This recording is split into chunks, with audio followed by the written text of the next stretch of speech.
Welcome to another episode of Diving Gone Wrong. In this video, we'll go over 3 stories about deep ocean diving, each one more frightening than the last. I have to tell you that the ending story is especially nasty, even if it is accurate to the events that occurred. Today, on Terminal Defect, we will uncover the 3 most horrifying disasters where diving gone wrong.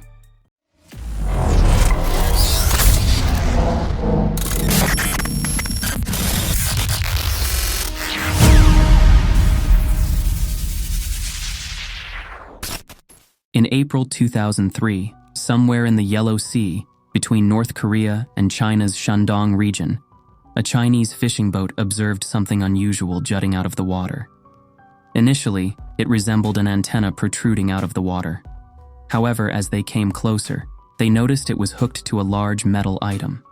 They eventually got close enough to recognize it was a submarine's periscope, but it wasn't doing anything.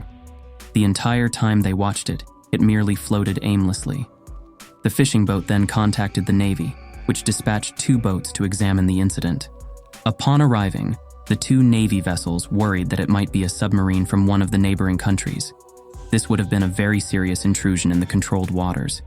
But when they got closer to take a look, they were able to identify it as a Chinese submarine. In other words, it was one of their own ships. Then, they tried to radio the ship or establish some communication with it, but all they got back was radio silence. The following day, the sub was finally boarded to determine what was going on, and what they discovered was both horrifying and perplexing. When they opened the hatch, they realized how dark it was within the submarine. There was plainly no power, therefore no lights were turned on any place within. Then they began strolling into the submarine, discovering crew members' bodies all over the place.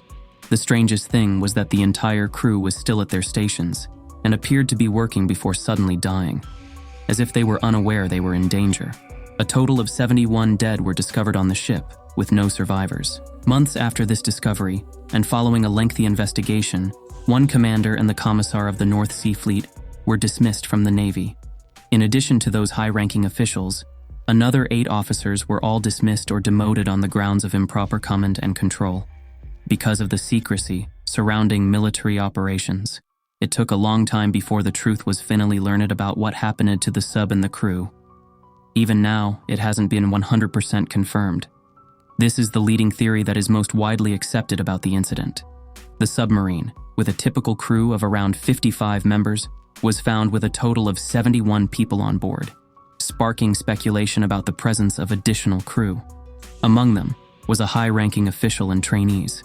This diesel-electric sub operated on the surface using a diesel engine to power functions, propulsion, and charge batteries, which powered the propulsion system when submerged. Ventilation was crucial, with air pulled in by the diesel engine on the surface or through a snorkel when partially submerged. However, a valve should close the snorkel to prevent water intake if submerged fully. Before its discovery, the submarine either surfaced with the valve closed or failed to close it when detected. As a result, the engine ran without ventilation, depleting the air inside in just 2 minutes. Within 1 minute, occupants would have felt lightheaded, unconscious by 2 minutes, and dead from asphyxia by 3 minutes. The lack of ventilation likely created a suction, making it challenging to open hatches. The crew remained at their stations, unaware of the danger. Another possibility was the engine venting exhaust into the sub, equally fatal. The sub, likely conducting a drill to maintain stealth and radio silence, went unnoticed by command. Attempting to ventilate partially submerged, it wasn't detected. Ultimately, a combination of crew error and technical malfunction led to the tragedy. In September 1975, 2 divers were operating in the North Sea, performing a type of diving called saturation diving. Their objective was to perform a brief dive to 390 feet and disentangle rope that had been entangled around the guidepost of a piece of machinery known as a blowout preventer. This is a specialized piece of equipment used in oil and gas drilling that is critical to keeping the pipeline operating. When commercial divers need to spend extended amounts of time underwater or perform particularly deep dives, simply merely diving down on a regular basis is impractical. Even for dives that are only fairly deep, the decompression period makes them completely impracticable. Instead, divers will drop into metal chambers known as diving bells. They will actually reside in these chambers before exiting via a hatch, or dropping down through the bottom when they need to work. These bells are outfitted with mattresses, food, restrooms, and all they require to survive for up to a month at a time. Then, once the job is done, they only need to do one long decompression when the dive bell is brought up instead of one after every dive. This work-to-decompression ratio is just way more practical. After the two men finished their job for the day, they were hoisted back up to about 310 feet of depth, where they would then enter a small underwater complex.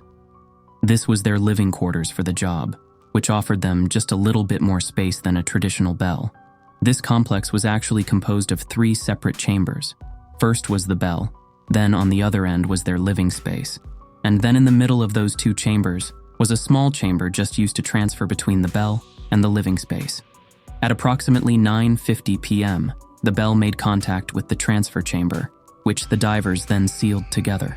These 2 metal rings resembled the openings of a front-facing washing machine connected together. However, as gas began to be pumped in, a small leak was detected somewhere along the rings. The divers promptly disconnected the 2 chambers, cleaned the surfaces of the rings, and reconnected them. This was a common occurrence, as any dust or debris that gets in between can create an imperfect seal, leading to a leak. After the reconnection, they attempted to equalize the pressure once again, which initially seemed successful. Thus, they proceeded to move into the transfer chamber. However, as the 2 divers entered the transfer chamber, it started to leak once again. Instead of repeating the process of disconnecting and cleaning the rings, the supervisor instructed the men to proceed into their living space. This decision aimed to protect them from further pressure loss, as the transfer chamber and living space were dry, minimizing the risk of sealing issues. Inside the living space, the supervisor instructed the divers to lean on the door, while he pumped in a small amount of helium gas to seal it. Above the surface, the supervisor monitored the conditions inside the chamber using an array of gauges and valves. Each chamber had its own separate gauge, but they could be reconfigured to monitor the other chambers as well, providing backup monitoring capabilities in case of gauge malfunction. However, an oversight occurred when the supervisor failed to change the gauge from the middle chamber to the living space after injecting helium. Consequently, he mistakenly believed that the chamber was still losing pressure and began pumping pure helium into the space, pressurizing it significantly beyond the intended level. This rapid compression, combined with the high thermal transfer of helium gas and the high humidity in the chamber, caused the temperature to soar from 32 Celsius to 49 Celsius, or 90 Fahrenheit to 120 Fahrenheit, with almost 100% humidity. Trapped inside the overheated chamber, the divers frantically attempted to open the hatch door, but the extreme pressure made it impossible. Despite efforts to relieve the pressure manually, it was too late. By the time another diver reached the chamber, the men were unresponsive. Tragically, they had succumbed to hypothermia or heat stroke, marking the first recorded case of saturation diving death due to overheating. Typically, saturation divers contend with extreme cold at the ocean floor and are at risk of hypothermia. Therefore, chambers are kept warm to prevent this. However, in this case, a series of mistakes, combined with the warm chamber, led to a fatal outcome, underscoring the critical importance of meticulous procedure, adherence in saturation, diving operations. St. Croix is a small island that is part of the U.S. Virgin Islands and is just east of Puerto Rico. As with most tropical islands, the water is perfect for supporting all sorts of sea life and rich coral reefs, making it ideal for diving.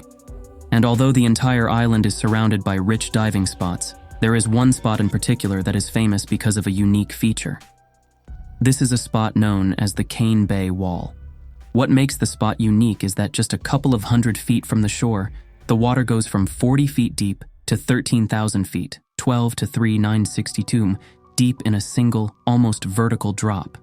This means that you can stand on the edge of this wall and look out into a bottomless abyss that would swallow up most of all but the tallest mountains in the continental United States. This is one of the largest vertical drop-offs anywhere in the ocean. In November of 1996, 3 commercial divers were diving that area of St. Croix, conducting research on the sea life of the Cane Bay Wall. They had set up some traps a week earlier, and now they were gonna collect the samples as well as take some other measurements. All 3 of these individuals were highly experienced divers, each having hundreds of dives under their belt. So between the 3 of them, They had over 1,000 dives worth of experience. Once they were at the depth of the traps, which is around 220 feet or 67 meters, two of the men, Brett and Robbie, got to work taking samples. The third man, Rod, was keeping track of their depth and timing and noticed two oceanic white-tip sharks swimming along the wall in the distance. As experienced divers, the men were entirely unfazed by this. Shark sightings are just a normal part of diving in the ocean. It was a bit rare to see these open water species so close to land, and they were also unusually large at around 14 feet long. So the three men stopped briefly to take some pictures before continuing on with their work. After spending their planned 15 minutes or so working at depth, they reached about the halfway point in their dive. This meant that it was now time to head back up to the surface. Their planned ascent would have Robbie go first, then Brett, then Rod would come up last. When they started to ascend, Robbie's air reading was a bit lower than expected because he had just been breathing a little bit heavier throughout the dive. So Brett told him to head on up to a shallower depth. Then, Brett started to swim as well and noticed that Robbie was pointing back down to where Rod was, who was still down on the wall. Brett looked down and saw that Rod was covered in silt, like a dust cloud, covering him completely. To Brett, it looked like Rod might have had a hose failure, causing air to spray around and kick up the silt on the wall. This also meant that he might be leaking air and might need some extra air, so Brett swam back down to see if he needed any help. It was only once he got into the cloud of silt and got a better look that he could see that it wasn't a hose at all. Brett grabbed him and started pulling him, and realized that Rod had a huge bite mark on his thigh. And as he was processing what he was seeing, the shark came in for another attack. The two of them tried desperately to hit its gills and keep it away, and as they were fighting it off, a second one swam in and grabbed a hold of his calf, causing the silt to become blood red. Then, the first one came back and grabbed his thigh again and started pulling him violently. Even though Brett was pulling hard in the opposite direction, the shark was too strong and pulled the two of them right over the edge of the drop-off. Now in essentially a free fall down the wall, the two of them tried desperately to fight off the sharks, while also rapidly consuming the air they had left. At one point, Brett checked his depth gauge and saw that it was maxed out at 325 feet, meaning they were some number of feet beyond what his depth gauge could even read and still descending. Finally, there was a brief break in the attack, and Brett pulled the two of them into a small sandy cove in the wall. It was there that he finally had a chance to get a better look at Rod's condition, and he was horrified to see that Rod's left leg was almost completely torn off. Most of the tissue was gone. Upon seeing this, Brett basically went into full panic mode and grabbed Rod and started swimming up as hard as he could. But within just a few seconds, the sharks came back and grabbed Rod again, pulling the both back down the wall. And as if things couldn't get any worse, Brett went to take a breath and it felt like he was pulling the air through a straw. This meant that he had just a few breaths left before he was completely out of air. Then another second later, the sharks ripped Rod right out of his hands, and Brett watched helplessly as they pulled him deeper into the water. Almost out of air now himself, there was just nothing he could do to help Rod anymore, so he had to refocus on saving himself. Unfortunately, he was still at close to 400 feet of depth with almost no air. He started frantically swimming up towards the surface, and at one point he checked his depth gauge and saw that it was still redlined at 325 feet. Between the depth, the panic, and nitrogen narcosis, he just focused intensely on making strong rhythmic kicks towards the light up above. He swam, and slowly, his vision started to close up on him like a tunnel. As he swam, this tunnel got smaller and smaller until he had one final thought, which was that he was so close and that he passed out about 30 feet from the surface. Miraculously, his buoyancy device had just enough air in it to float him up to the surface and bring his head out of the water. Then, the pressure difference forced him to exhale and kick-started his breathing, and he woke up gasping for air. He took a few moments to look around and get his bearings and take in everything that had happened. Unfortunately, the third member of their team, Robbie, had already left to get help.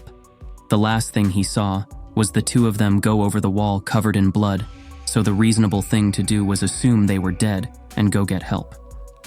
Now, because of how deep Brett had been and how quickly he resurfaced, he was already starting to suffer from decompression sickness. He had to get to shore quickly, or he risked passing out or becoming paralyzed.